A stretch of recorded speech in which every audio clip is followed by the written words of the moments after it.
Hi friends, இன்றைக்கி sweet மைதா போண்டா எப்படி செய்கிறதுன்னு பார்க்கலாம். அதுக்கு தேவையான பொருட்கள்: ஒரு கப் மைதா எடுத்துக்கோங்க, அரை கப் சர்க்கரை எடுத்துக்கோங்க, அரை வாழைப்பழம், ஃபுல்லாக போட வேணாம், பாதி போட்டால் போதும், வாழைப்பழம் அரை எடுத்துக்கோங்க, 1/4 டீஸ்பூன் பேக்கிங் சோடா எடுத்துக்கோங்க, ஒரு 2 ஏலக்காய் வந்து தட்டி வச்சுக்கோங்க. இப்போ ஒரு அகலமான பதத்தில் மாவு போட்டுக்கோங்க. பேக்கிங் சோடா, ஏலக்காய் தூள், சர்க்கரை இதெல்லாம் போட்டு நல்லா மிக்ஸ் பண்ணிக்கோங்க.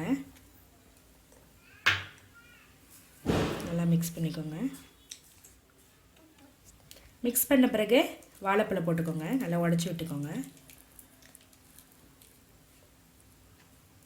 நல்லா கலக்கி விட்டுக்கோங்க.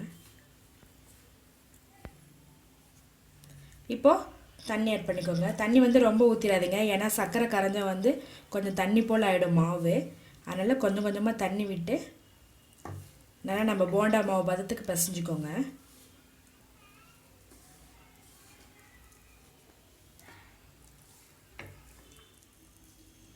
மைதா மாவுனால இந்த பதத்துக்கு கரைச்சிக்கோங்க. ரொம்ப தண்ணியாட்ட போயிடக்கூடாது. இந்த பதத்துக்கு தான் கரெக்டாக இருக்குது. இப்போது வடை சட்டியில் எண்ணெய் காய வச்சுக்கோங்க. இதை எடுத்து கொஞ்சம் கொஞ்சமாக எந்த சைஸ் வேணுமோ உங்களுக்கு அந்த சைஸ் போட்டுக்கோங்க.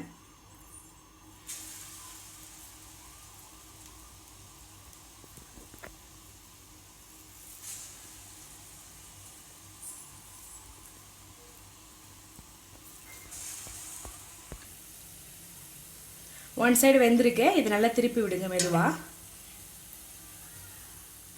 இப்போ வந்து அடுப்பை வந்து கம்மியாக வச்சுக்கோங்க, ஏன்னா வந்து அதிகமாக வச்சா மேலே இருக்கிறதெல்லாம் கருகிடும், உள்ளே இருக்க மாவு வந்து வேகாமல் போயிடும். அதனால் அடுப்பை வந்து கம்மியாக வச்சு இந்த மாதிரி திருப்பி விடுங்க.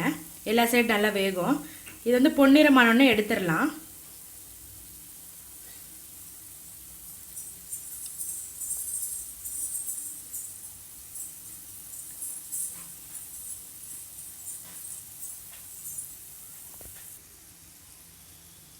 போண்டா வந்து உள்ளே பாருங்கள் நல்லா வெந்திருக்கும், மேலே வந்து பொன்னிறம் ஆயிடுச்சு. இப்போ இதை வந்து எடுத்துடலாம். நல்லா எண்ணெயை வடிகட்டிடுங்க. இது பிளேட்டில் வச்சுக்கோங்க.